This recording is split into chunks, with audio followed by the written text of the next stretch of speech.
जय हिंद दोस्तों, Ram Ram, good morning. आप सभी कैसे हैं? उम्मीद करता हूँ आप सभी अच्छे होंगे। तो सबसे पहले आज की इस क्लास को जितना हो सके ज़्यादा से ज़्यादा आप शेयर और सब्सक्राइब करें, क्योंकि आज मैं जो आपके सामने इन्फॉर्मेशन लेके आया हूँ ये आपके लिए बहुत ही यूनिक और बहुत ही महत्वपूर्ण है। ये आपके एग्जाम के पॉइंट ऑफ व्यू से भी इम्पोर्टेंट होगी, उसके साथ ही साथ आपका जो दैनिक जीवन है इसके अंदर नॉलेज बढ़ाने के लिए या नॉलेज गेन करने के लिए भी समान रूप से उतनी उपयोगी रहेगी जितनी कि आपकी स्टडी के लिए रहेगी। तो मैं आपसे उम्मीद करूंगा और आपसे रिक्वेस्ट भी करूंगा कि आप इस क्लास के अंत तक बने रहें। जो मैं आज आपके सामने इन्फॉर्मेशन लेके आया हूं ये आपको एक ही जगह एक ही वीडियो के अंदर आपको हमारे भारत के अंदर, इंडिया के अंदर और सभी स्टेट के अंदर जितनी भी paramilitary forces, central armed police force, केंद्रीय सशस्त्र पुलिस बल और जिला पुलिस या स्टेट पुलिस, इसके बारे में इसकी क्या जॉब प्रोफाइल है, इनका क्या कार्य है, इनकी कब स्थापना हुई, इनके मुख्यालय कहाँ है और इनके जो रिक्रूटमेंट के जो प्रोसेस है वो क्या है और इसके अंदर जाने के बाद क्या काम करना पड़ता है, कैसे इनका जो काम करने का तरीका है। और उसके बाद में एक विशेष जो कुछ स्टूडेंट के कमेंट और मेरे पास स्पेशल रिक्वेस्ट आए थे कि सर जो स्टेट पुलिस होती है तो स्टेट पुलिस के अंदर वायरलेस का उनको समझ में आ गया, ड्राइवर और जिला पुलिस और हर स्टेट की जो पुलिस होती है उसके अंदर जो एक उनकी आर्म्ड जो बटालियन होती है, जैसे राजस्थान के अंदर आरएसी हो गई, जैसे दूसरे स्टेट के अंदर जैसे कहीं पे टीएसएफ होती है, इसी प्रकार से जो स्पेशल टास्क फोर्स जो होती है राजस्थान के अंदर, जैसे आर्मड राजस्थान आर्मड कांस्टेबलरी होती है, उसी तरह से जो ये स्पेशल फोर्स होती है इसको भी उसको समझ में आ गया है, जिला पुलिस का भी कार्य समझ में आ गया है। लेकिन इसके अंतर्गत कई जो विद्यार्थी हैं उनकी उत्सुकता है कि सर सीआईडी सीबी क्या होता है। तो सीआईडी सीबी ये एक जिला और एक स्टेट के अंदर जो पुलिस है उसी का एक विभाग है, जिसके बारे में भी हम इस क्लास के अंदर विस्तृत चर्चा करेंगे। तो आपसे उम्मीद करूंगा कि आप ज़्यादा से ज़्यादा अपने इस वीडियो को शेयर, सब्सक्राइब और लाइक जरूर करें और सभी दोस्तों तक पहुंचाएं और अंत तक बने रहें। तो चलिए हम शुरुआत करते हैं सेंट्रल आर्म्ड पुलिस फोर्स, केंद्रीय सशस्त्र पुलिस बल, इससे शुरू करेंगे और लास्ट में जिला पुलिस तक चलेंगे और उसके बाद में जिला पुलिस के अंदर सीआईडी सीबी, जिसके बारे में काफी दोस्तों ने पूछा है, और इसके इक्विवेलेंट कौन सी बॉडी है जो सेंट्रल के अंदर काम करती है, केंद्र के अंदर काम करती है, उसकी भी हम चर्चा करेंगे। तो शुरू करते हैं हम सबसे पहले सीएपीएफ से। तो सीएपीएफ का आपने नाम सुना होगा, ये केंद्र सरकार के अंतर्गत मिनिस्ट्री ऑफ होम अफेयर्स, गृह मंत्रालय के अंतर्गत आने वाले विशेष पुलिस बल है, जिनको अलग अलग समय पे संगठित किया गया है और अलग अलग इनको कार्य दिए गए हैं। तो उनकी हम चर्चा करने जा रहे हैं यहाँ पे। तो सबसे पहले इसके अंदर मैं आपको बता दूं कि सीएपीएफ के अंदर कितने फोर्स आती है, कितने पुलिस बल आते हैं। इसके अंदर CISF, SSB, CRPF, BSF, ITBP, Assam rifle AR और एनएसजी, ये 7 प्रकार की पुलिस बॉडी है जो गृह मंत्रालय के अंतर्गत सीएपीएफ के अंदर आती है। और अब हम चर्चा करेंगे इनकी स्थापना। तो सीआईएसएफ है, इसका फुल फॉर्म है सेंट्रल इंडस्ट्रियल सिक्योरिटी फोर्स, केंद्रीय औद्योगिक सुरक्षा बल। इसकी स्थापना 10 मार्च 1969 को हुआ था, 1969 को इसकी स्थापना हुई थी। उसके बाद में है एसएसबी। एसएसबी का फुल फॉर्म है एसएसबी 2003-04 से पहले ये कैबिनेट के अंतर्गत आती थी, और कैबिनेट के अंदर जब ये आती थी तो उस समय इसका नाम था special service bureau, special service bureau उसका नाम था। उसके बाद में इसको कैबिनेट से गृह मंत्रालय के अंतर्गत लाया गया और जो इसका स्थापना दिवस है वो 20 दिसंबर 1963 है, 1963। इसके बाद में चलते हैं हम सीआरपीएफ के पास। सीआरपीएफ का पूरा नाम है सेंट्रल रिजर्व पुलिस फोर्स, केंद्रीय रिजर्व पुलिस बल, और इसकी स्थापना हुई है 27 जुलाई 1939 को। ये आजादी से पहले इसकी स्थापना हुई थी, लेकिन उस समय इसका नाम रिप्रेजेंटेटिव पुलिस था, जो अंग्रेजों के अधीन थी और अंग्रेजों के लिए ये विशेष प्रकार से काम करती थी।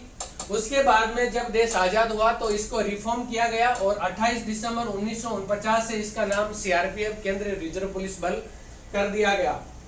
इसके बाद में है बीएसएफ। बीएसएफ का पूरा नाम है border security force, border security force सीमा सुरक्षा बल।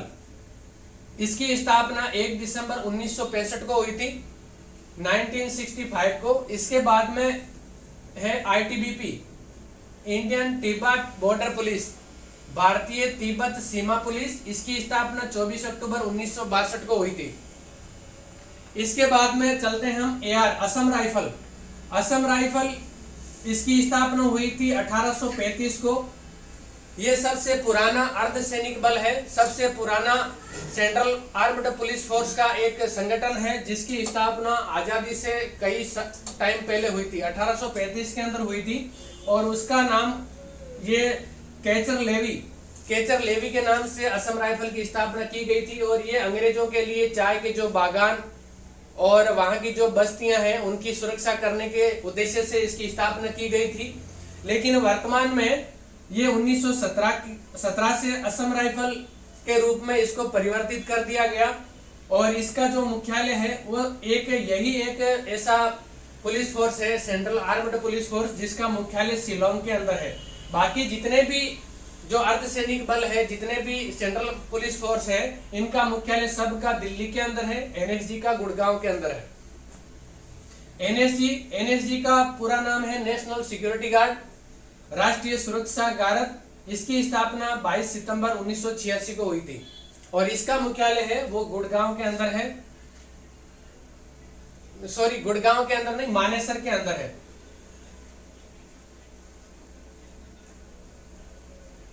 मानेसर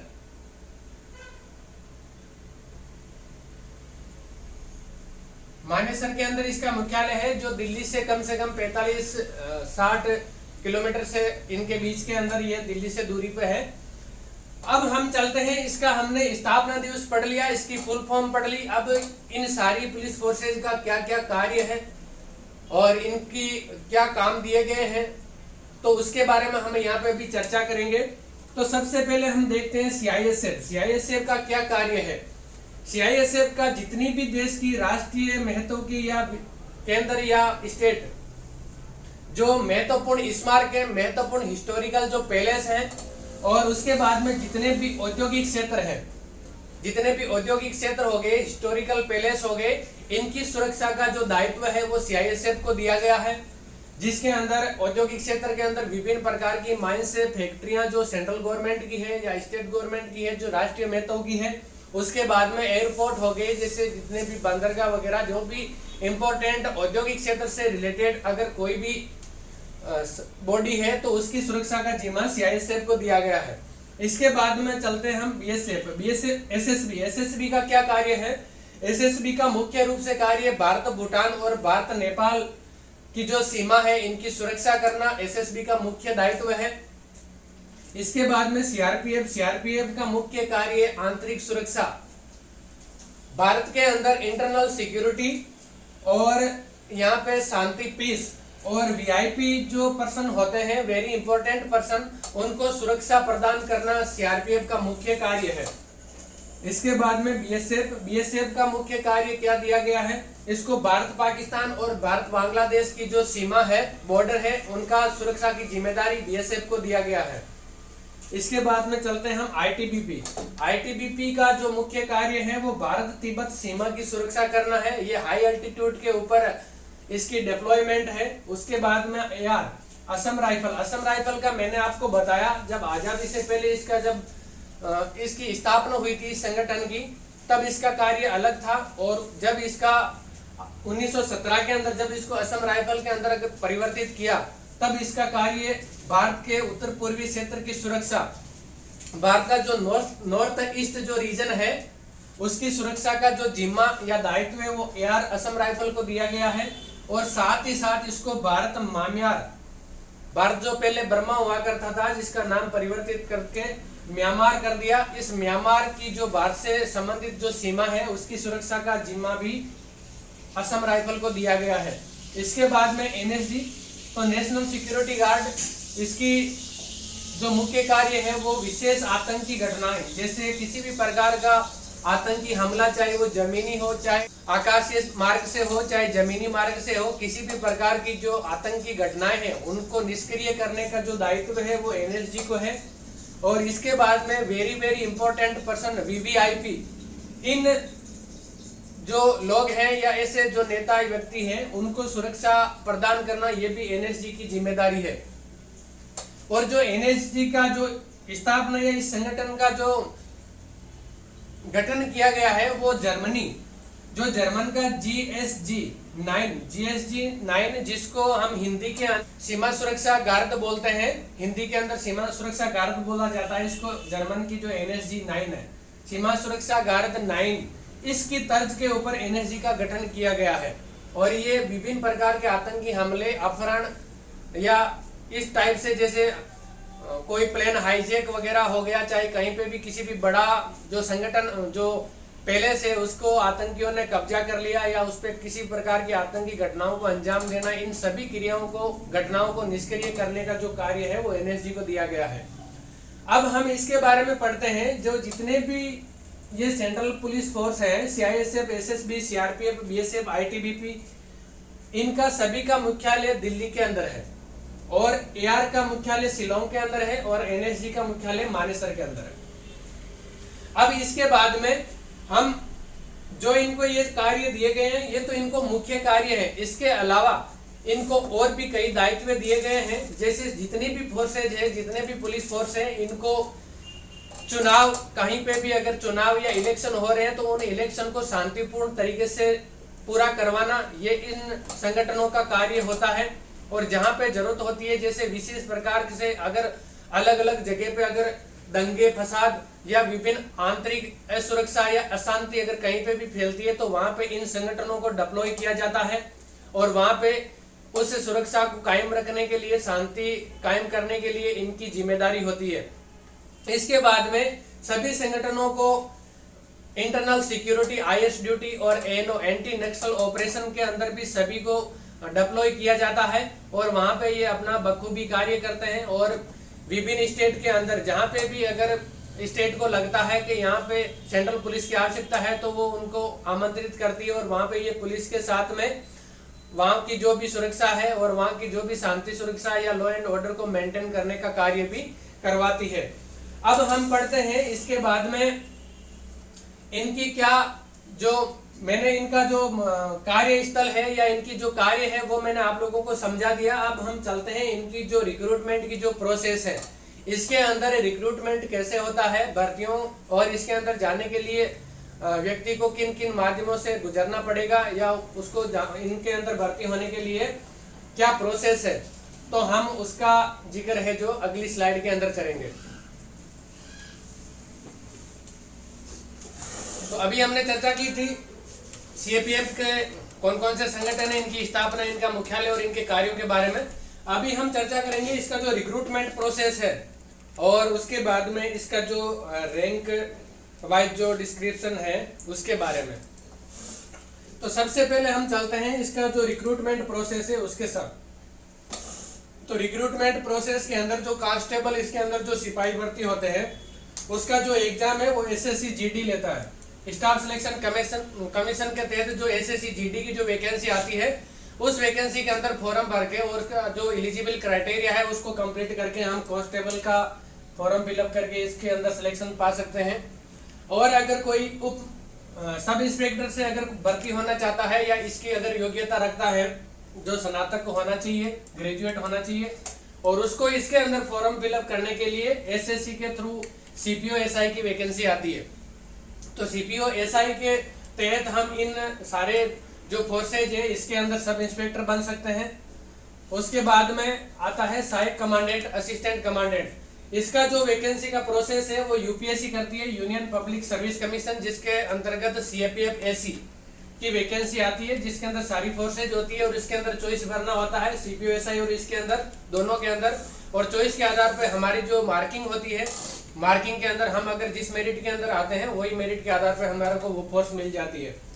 ये तो था इसका सिलेक्शन का प्रोसेस। इसके अंदर कांस्टेबल को कम से कम न्यूनतम 10वीं पास होना चाहिए और जो उप निरीक्षक और सहायक कमांडेंट है इनके लिए ग्रेजुएट की डिग्री होनी चाहिए। अब हम इसका चलते हैं रैंक वाइज ब्रेकअप के अंदर। और यहाँ पे जो एक असम राइफल को छोड़ के बाकी जितने भी फोर्सेज हैं इसके अंदर एक सेम ही रैंक वाइज ब्रेकअप है, जिसके अंदर सबसे ऊपर DG director general of in police होता है, जो डीजी होते हैं। उसके नीचे होता है ADG additional director of general, फिर आते हैं आईजी और आईजी के नीचे डीआईजी के नीचे होते हैं कमांडेंट के नीचे होते हैं सेकंड इन कमांडेंट और उसके नीचे होते हैं डिप्टी कमांडेंट के नीचे होते हैं असिस्टेंट कमांडेंट। तो यहाँ से यूपीएससी के थ्रू असिस्टेंट कमांडेंट अगर गजेस्टेड ऑफिसर की रैंक में भर्ती होते हैं तो वो प्रमोशन पाते हैं, जहां तक पहुंच पाते हैं वहां तक इसके थ्रू पहुंचते हैं। और इन सारी रैंक को क्या बोलते हैं, जीओज गजेस्टेड ऑफिसर होते हैं। इसके बाद में असिस्टेंट कमांडेंट के नीचे आते हैं इंस्पेक्टर और इंस्पेक्टर के नीचे आते हैं सब इंस्पेक्टर और सब इंस्पेक्टर के नीचे आते हैं असिस्टेंट सब इंस्पेक्टर। और ये जो तीनों रैंक है ये एसओस कहलाते हैं, सब ऑर्डिनेट ऑफिसर अधीनस्थ अधिकारी। इसके नीचे आते हैं असिस्टेंट सब इंस्पेक्टर के नीचे हेड कांस्टेबल के नीचे नाइक और नाइक के नीचे लांस नाइक के नीचे कांस्टेबल। और अभी जो पैरामिलिट्री फोर्सेज है जितनी भी सेंट्रल आर्म्ड पुलिस फोर्स है इनके अंदर एआर को छोड़कर जो ये दोनों रैंक है इनको खत्म कर दिया गया है। तो अभी क्या रैंक होती है ओआरस के अंदर, अदर रैंक के अंदर हेड कांस्टेबल और कांस्टेबल। ये तो था बाकी फोर्सेज का। और अब चलते हैं हम एआर के अंदर। एआर असम राइफल एक ऐसा संगठन है जिसके अंदर वो आता गृह मंत्रालय के अंतर्गत है, लेकिन उसका जो रैंक वाइज ब्रेकअप है वो आर्मी के समान है। जो हमारी थल सेना है उसके समान इसका रैंक वाइज ब्रेकअप है, जिसके अंदर सिलेक्शन का प्रोसेस यही है। और इसके अंदर कुछ ऑफिसर हैं जो गजेस्टेड रैंक के ऑफिसर हैं, वो आर्मी से डेपुटेशन के ऊपर एआर के अंदर आते हैं। बाकी कांस्टेबल से जो सिलेक्शन का प्रोसेस है वो सेम यही है जो बाकी फोर्सेस के अंदर है, एसएससी और यूपीएससी के थ्रू। तो इसके अंदर जो सर्वोच्च रैंक होती है वो होती है लेफ्टिनेंट जनरल की। उसके नीचे आते हैं मेजर जनरल के नीचे आते हैं ब्रिगेडियर। और ये इक्विवेलेंट रैंक इसके समकक्ष है। आप देख सकते हैं जो एलजी होते हैं ये डीजी के रैंक के समकक्ष होते हैं। यहाँ पे मेजर जनरल वो एडीजी के, ब्रिगेडियर है वो डीआईजी के होते हैं। यहाँ पे ये लेफ्टिनेंट जनरल जो है वो डीजी के एडीजी के इक्विवेलेंट होते हैं और मेजर जनरल है वो आईजी के इक्विवेलेंट होते हैं और डीआईजी के इक्विवेलेंट होते हैं ब्रिगेडियर के नीचे आते हैं कर्नल के नीचे आते हैं लेफ्टिनेंट कर्नल के नीचे आते हैं मेजर के नीचे आते हैं कप्तान और इनके नीचे आते हैं लेफ्टिनेंट। और इसके अंदर ये जो तीन रैंक है लेफ्टिनेंट जनरल और मेजर जनरल और ब्रिगेडियर, इनको जनरल ऑफिसर बोले जाते हैं जीओ। और ये जो कर्नल और लेफ्टिनेंट कर्नल और मेजर, इन तीनों रैंक को सीनियर ऑफिसर कहा जाता है। इनके नीचे आते हैं कैप्टन और लेफ्टिनेंट, इनको जूनियर ऑफिसर कहा जाता है। और इसके नीचे आते हैं सूबेदार मेजर। ये जो रैंक है इधर वाली ये नॉन गजेटेड रैंक होती है। इसके अंदर सूबेदार मेजर से नीचे सूबेदार से नीचे नायब सूबेदार, और इनको बोला जाता है जूनियर कमांडिंग ऑफिसर। इनके नीचे आते हैं हवलदार, जो इसमें हेड कांस्टेबल की रैंक के इक्विवेलेंट होते हैं, इनको एनसीओ बोला जाता है, नॉन कमीशन्ड ऑफिसर बोला जाता है। इनके नीचे आते हैं नाइक नीचे लांस नाइक और फिर सिपाही यानी कि सैनिक, जो ओआर रैंक होती है, अदर रैंक्स। तो ये था इनका रिक्रूटमेंट प्रोसेस और रैंक वाइज ब्रेकअप। अब हम इसके बाद में चलते हैं हमारा स्टेट पुलिस और सीआईडी सीबी इसकी तरफ। उसकी हम एक स्लाइड के अंदर चर्चा करेंगे कि पुलिस का संगठन, जो पुलिसिया पद्धति है वो भारत के अंदर कब लागू हुई थी। और उसके बाद में पुलिस के हर स्टेट की अपनी अलग पुलिस होती है और उसके अंदर विभिन्न प्रकार के डिपार्टमेंट होते हैं, जिनमें से एक सीआईडी जो डिपार्टमेंट है इसकी हम चर्चा यहाँ पे करेंगे विस्तृत रूप से, क्योंकि ये काफी स्टूडेंट की क्यूरी है। तो मैं आज यहाँ पे समझाऊंगा कि सीआईडी सीबी क्या होता है और इसका क्या कार्य होता है और क्या इसका डिप्लॉयमेंट होता है और इसका जो कार्यशैली, सब के बारे में हम चर्चा करेंगे नेक्स्ट स्लाइड के अंदर। तो अभी हमने पढ़ा था सीएपीएफ के बारे में और अब हम पढ़ेंगे पुलिस प्रणाली। जो स्टेट के अंदर पुलिस प्रणाली की स्थापना कब हुई, कैसे कार्य करती है, इसको किस हिसाब से बांटा गया है, क्या इसका रैंक वाइज ब्रेकअप है, और इसके अलावा भी जितनी भी एडिशनल जानकारी है पुलिस विभाग की वो मैं आप लोगों को यहाँ पे बताने जाऊंगा। और इसके बाद में करेंगे हम सीआईडी सीबी। तो पुलिस की जो प्रणाली है ये भारत के अंदर 1843 के अंदर इसको अमल में लाया गया था और इसको अमल में लाने वाले चार्ल्स नेपियर ने एक औपनिवेशिक आयरिश कांस्टेबलरी की तर्ज पर इसकी स्थापना की थी भारत के अंदर पुलिस की। और सबसे पहले ये सिंध प्रांत के अंदर इस प्रणाली की स्थापना की गई थी एक पुलिस विभाग के तौर पर। और जब 1861 का एक पुलिस अधिनियम बना था, उस अधिनियम के तहत पुलिस बलों के लिए एक संगठन के मूल सिद्धांतों की स्थापना की गई। 1861 का जब पुलिस अधिनियम बना, इस अधिनियम के तहत पुलिस का जो बल है, जितने भी पुलिस बल हैं, उनके जो संगठन, उनके मूल जो सिद्धांत है, इनकी स्थापना की गई कि इनके क्या मूल सिद्धांत होंगे, इनके क्या कार्य प्रणाली होगी। इनके अलावा जितनी भी इसके अंदर जो लागू करना था, जितनी भी प्रणालियों को, उनकी स्थापना है, उसके जो सिद्धांत है, नियम कानून रूल रेगुलेशन जितने भी है, उनकी स्थापना 1861 के अंदर पुलिस अधिनियम के तहत की गई। और इसके बाद में कुछ इसके अंदर संशोधन होते गए और कुछ संशोधनों के साथ में अभी वर्तमान के अंदर ये प्रभाव में जारी है। और इसके बाद में हम चलते हैं जो पुलिस विभाग के जितने भी रैंक है इसके पास। तो सबसे जो ऊपर होती है, हेड होता है, एक स्टेट के अंदर एक पुलिस का जो मुखिया होते हैं वो डीजीपी होते हैं, डायरेक्टर जनरल ऑफ पुलिस। उनके जो नीचे होते हैं वो होते हैं ADGP, additional director general of police. और जो हमारे सीआईडी सीबी, इसको लीड यही करेंगे एडीजीपी। और ये एडीजीपी हर मतलब जितने भी विभाग हैं इसके अंदर पुलिस के अंदर, उन विभागों के एक एक हेड है वो एडीजीपी को बनाया हुआ होता है। और इसके नीचे आते हैं IGP, inspector general of police, फिर आते हैं डीआईजी, डिप्टी इंस्पेक्टर जनरल, और फिर आते हैं SSP, senior superintendent of police, और फिर आते हैं एएसपी, सुपरिटेंडेंट ऑफ पुलिस, और ASP, additional superintendent of police, DYSP, deputy superintendent of police. ये होती है गजेटेड रैंक। और इसके अंदर एएसपी से ऊपर जितने भी होते हैं वो आईपीएस ऑफिसर होते हैं। और कुछ ऑफिसर जो स्टेट की जो पीएससी होती है वहां से रिक्रूट किए हुए होते हैं या वहां से सिलेक्शन प्रोसेस से प्रमोशन द्वारा यहाँ तक पहुंचते हैं, तो वो भी यहाँ पे मतलब आईपीएस और स्टेट के जो पीएस जितने भी होते हैं वो इस रैंक के अंदर होते हैं, जीओज के अंदर। उसके बाद में आते हैं इंस्पेक्टर, डिप्टी एसपी के नीचे आते हैं इंस्पेक्टर, फिर सब इंस्पेक्टर, फिर असिस्टेंट सब इंस्पेक्टर, और फिर हेड कांस्टेबल, और फिर कांस्टेबल। ये इसका रैंक वाइज ब्रेकअप है। जो सेंट्रल आर्म्ड पुलिस फोर्स, केंद्रीय सशस्त्र पुलिस बल का जो रैंक वाइज डिस्क्रिप्शन है सेम इसका भी वैसा ही है और दोनों का सेम है। उसके अंदर भी सीएपीएफ के अंदर भी जो आईपीएस ऑफिसर है वो डिप्यूटेशन पे जाते हैं डीआईजी से ऊपर रैंक में, डीआईजी या डीआईजी के ऊपर रैंक के अंदर आईपीएस डिप्यूटेशन के ऊपर सीएपीएफ के अंदर भी जाते हैं। तो इनका रैंक सेम है। इसके बाद में पुलिस प्रणाली को कुछ अलग अलग जोनल, रेंज और सर्किल के अंदर बांटा गया है, जिसका भी मैंने यहाँ पे जिक्र किया है ताकि आप लोगों को नॉलेज में रहे ये चीज, क्योंकि ये एग्जाम के पॉइंट ऑफ व्यू से तो इम्पोर्टेंट है ही। इसके बाद में अपने एक दैनिक जीवन के अंदर भी ये नॉलेज होना बहुत जरूरी है, क्योंकि आपको कभी भी किसी भी चीज की जरूरत पड़ सकती है। तो आपको अगर नॉलेज रहता है तो आप कहीं पे भी अपने आप को ठगा हुआ महसूस नहीं करेंगे। तो सबसे पहले होता है जोन। जोन सबसे बड़ा होता है जिसको लीड करते हैं एडीजी और आईजी, या तो एडीजी या आईजी। इसके नीचे आते हैं रेंज। जोन को रेंज के अंदर डिवाइड किया होता है और रेंज का जो मुखिया होते हैं वो आईजी होते हैं या तो या डीआईजी होते हैं। इसके नीचे आता है डिस्ट्रिक्ट। डिस्ट्रिक्ट के अंदर जैसे रेंज होती है, एक रेंज के अंदर 3-4 डिस्ट्रिक्ट होते हैं या 2-3 जैसे भी बनाए हुए होते हैं वो डिस्ट्रिक्ट रेंज के अंदर आते हैं।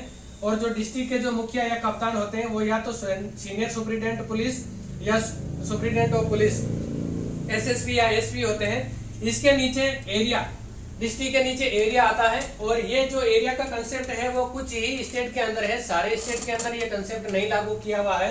तो जहाँ पे ये एरिया का जो कंसेप्ट लागू किया हुआ है वहां पे क्या होता है, जब डिस्ट्रिक्ट के अंदर एसएसपी अगर कप्तान होते हैं तो जो एरिया होता है यहाँ का जो मुखिया है वो एसपी होते हैं। ये यहाँ पे कहीं पे स्टेट के अंदर लागू है, कई स्टेट पे के अंदर लागू नहीं है, तो इस चीज का ध्यान रखना है। इसके नीचे आते हैं सब डिवीजन। तो सब डिवीजन है उसका जो मुखिया या तो डीएसपी होते हैं या एएसपी होते हैं। और यहाँ पे इसको जैसे लोकल लैंग्वेज के अंदर एसडीपीओ बुलाते हैं, सब डिविजनल पुलिस ऑफिसर बुलाते हैं इनको। और सब डिवीजन के नीचे आता है सर्किल। और सर्किल का जो मुखिया होता है वो कहीं पे इंस्पेक्टर होता है, जैसे आसाम हुआ, इस तरह से जैसे कुछ जो राज्य हैं उनके अंदर ये सर्किल का कंसेप्ट है, तो वहां पे सर्किल के अंदर कुछ राज्यों के अंदर इंस्पेक्टर है जो मुखिया होते हैं। और इसके नीचे आता है पुलिस स्टेशन। पुलिस स्टेशन का या तो इंस्पेक्टर और या सब इंस्पेक्टर मुखिया होते हैं, इनको एसएचओ बोला जाता है, स्टेशन हाउस ऑफिसर।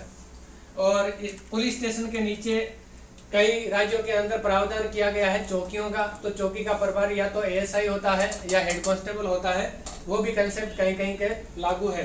तो चलिए, ये पुलिस का जो मुख्य जो नॉलेज में हमारे को होना चाहिए वो मैंने बताया। अब इसके बाद में हम करेंगे हमारे मुख्य उद्देश्य सीआईडी सीबी के ऊपर।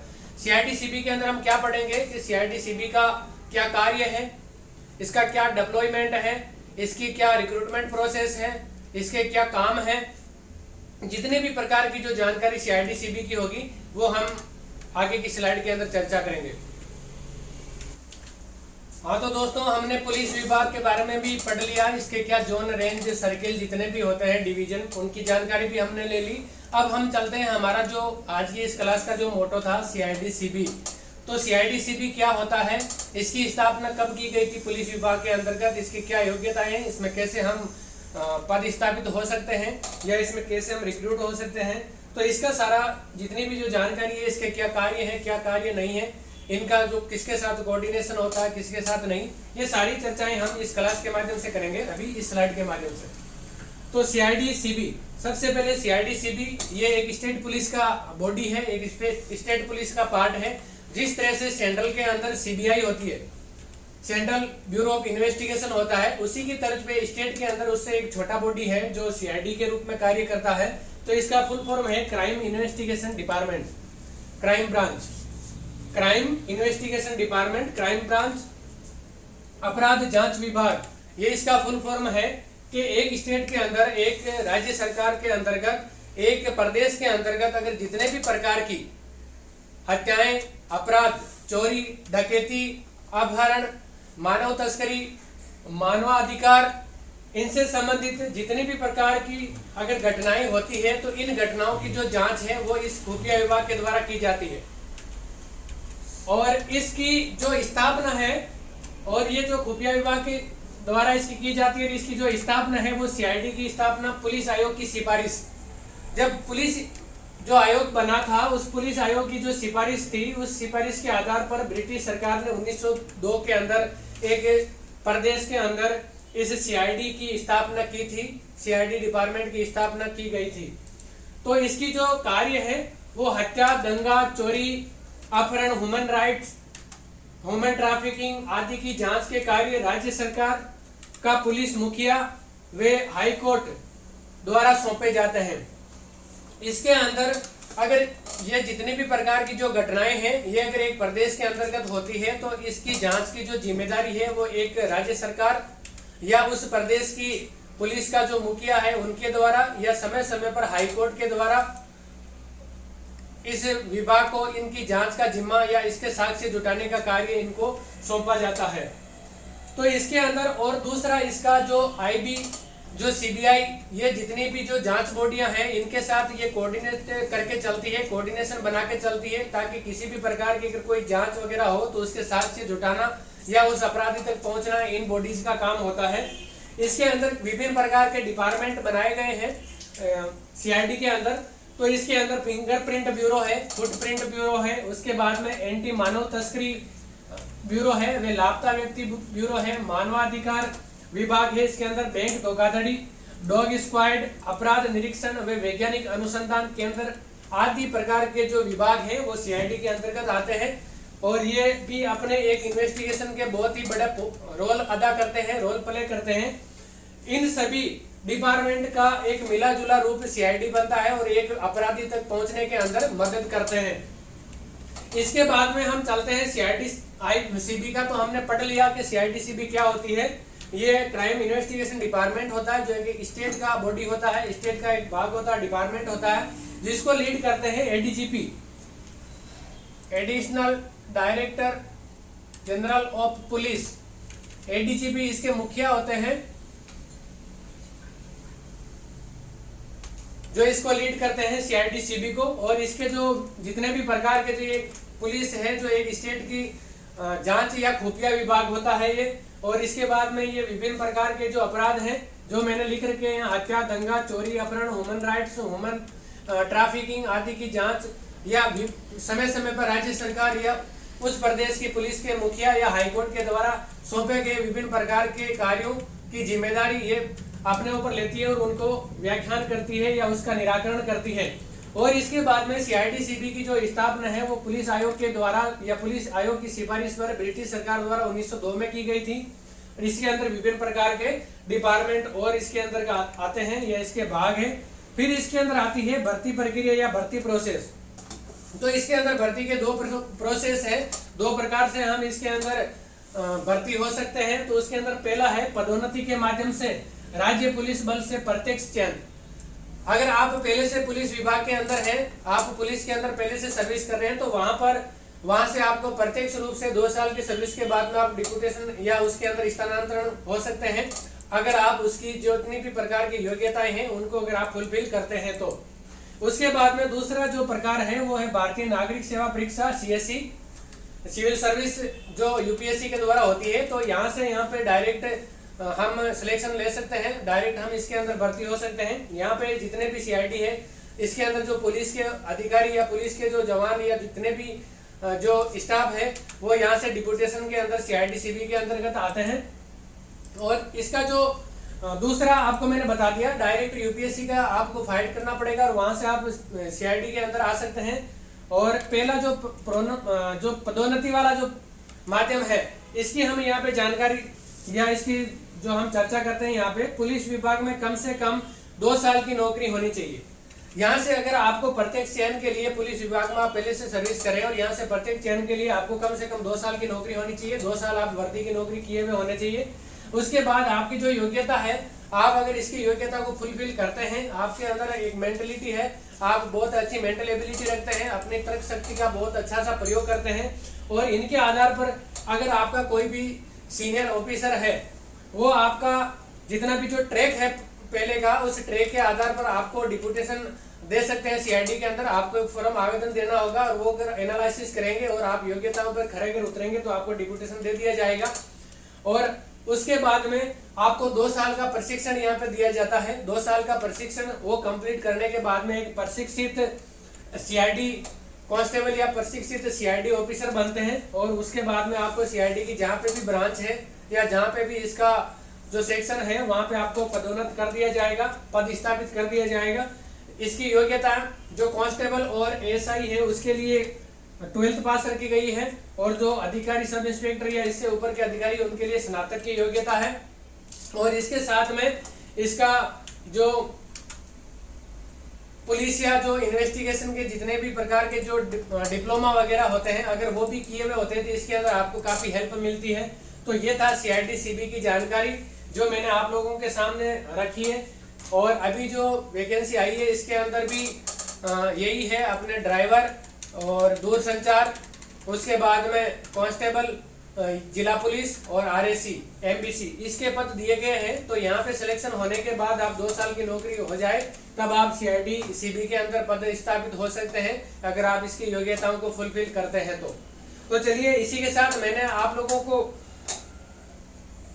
CAPF, central armed police force, केंद्रीय सशस्त्र पुलिस बल और जिला पुलिस और इस पुलिस की जितने भी रैंक वाइज ब्रेकअप और इसकी जितने भी कार्य प्रणाली या इसके जितने भी जो कार्य हैं इन सब की मैंने विस्तृत आपके सामने चर्चा की है। आई होप आपको समझ में आया होगा, आपका नॉलेज यहाँ से बढ़ा होगा और आप मेरे साथ इसी तरह बने रहें और ज़्यादा से ज़्यादा अपने चैनल को लाइक, शेयर, कमेंट और सब्सक्राइब जरूर करें। और आपको जिस प्रकार के क्लास आपको चाहिए आप कमेंट करके मुझे जरूर बताएं, मैं अपने टाइम निकाल के या टाइम के हिसाब से आपके समक्ष उपस्थित होऊंगा आपका जितनी भी क्यूरी है उसके साथ। तब तक के लिए जय हिंद, जय भारत।